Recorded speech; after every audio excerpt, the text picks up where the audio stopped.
guys, so let's make mahamris, and to me, okay, not to anyone but to me. To you, it is disrespectful to you. Mahamris and mandazis, first of all, are very different, and to me mahamris are better. Okay, so if mandazis are Mazdas, the Toyota Mazdas, mahamris are Mercedes. Okay, mahamris are Mercedes. Okay, this is the elite of Kenyan pastries to me. So we're going to start with 500 grams of flour, and I already used this flour before, so I know exactly how much it is. And then in this you can use a can of coconut cream. I don't have coconut cream, so I'm using coconut powder. And a lot of this is me just, going with my eye. And I know how strong this can be. I don't want to put too much. If you're coming to the Netherlands and want to know what cardamom looks like, funny story, it also comes like that in whole seeds. And so this is what I found the first time, but you want it ground. Not too much, just about that much. My favorite part, sugar. My favorite part, sugar.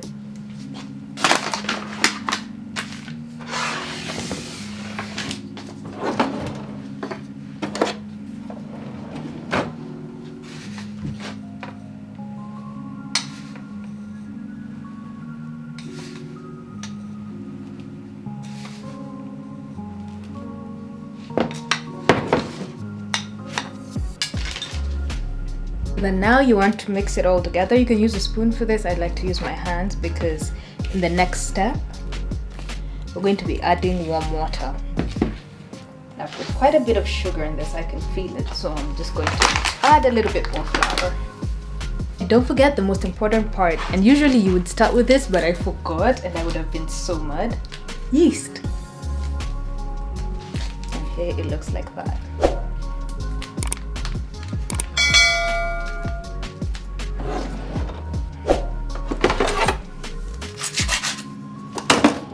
This is the look of someone who has kitchen scissors but didn't use them. I put up almost a teaspoon, just about that much.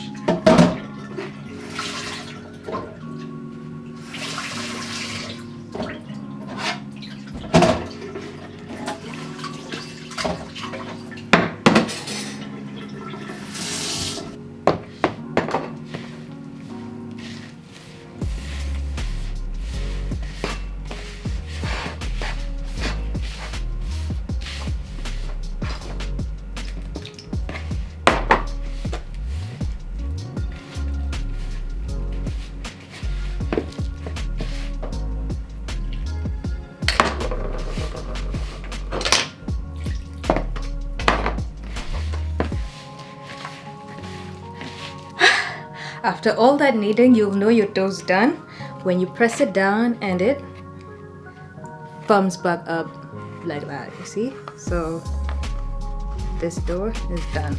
I could have done a better job at kneading it, but filming and doing this at the same time is not easy.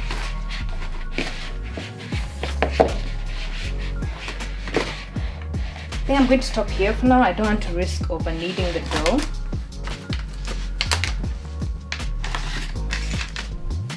Wash your hands and then cover it with a warm damp cloth or a warm damp paper towel, especially if you're in a dry area like here. You don't want it to dry out, and leave it in a warm place. I don't want to show you where I live, but it's a warm place. Okay, a couple things to note in this part when it comes to rolling it out. At this point, I still did not have a rolling pin, but I still wanted to shoot this video to show you that you can use a wine bottle or any cylindrical shape item to roll out your dough. But update, I have gotten a rolling pin now, so if you'd like to see me redo this with the proper tools, let me know. But yeah, I found that it is actually easier to do this with a rolling pin, of course, because that's what it's made for. But necessity is the mother of invention, so we move.